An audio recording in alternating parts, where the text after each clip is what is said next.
It started with 5 of us. Every Friday, no matter what, we met at the same diner, sat in the same booth, ordered the same greasy food. It was our ritual, our way of pretending the world wasn't changing as we stumbled through adulthood. First time it happened, I thought it was a joke. We were mid-conversation laughing at something dumb when I looked around the booth and realized one seat was empty. Paul's. Where'd Paul go? I asked. They all stared at me blankly. Who's Paul? Lisa said. I laughed, waiting for the punchline. But nobody laughed with me. Paul had been part of our group since high school. He drove us to prom. He broke his leg on senior trip. Yet when I brought up the memories, my friends shook their heads like I was mixing them up with someone else. That night, I checked my phone. Every photo of Paul was gone. The group shots had shifted, closing the space where he used to stand.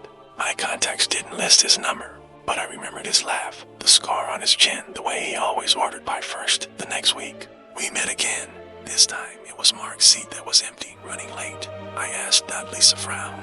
There's only 3 of us. My chest went tight. Mark, tall, always wears that leather jacket. They exchanged nervous glances. You okay? One of them asked. I pulled out my phone, desperate. The photos had changed again.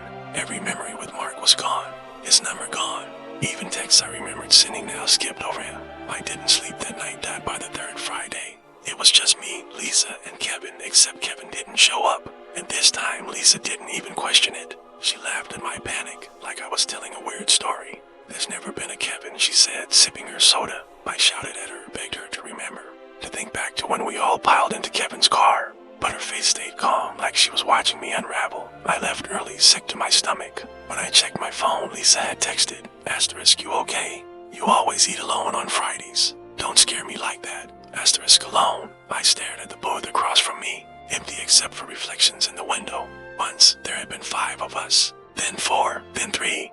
I'm not sure there was ever more than 1. Tomorrow is Friday again.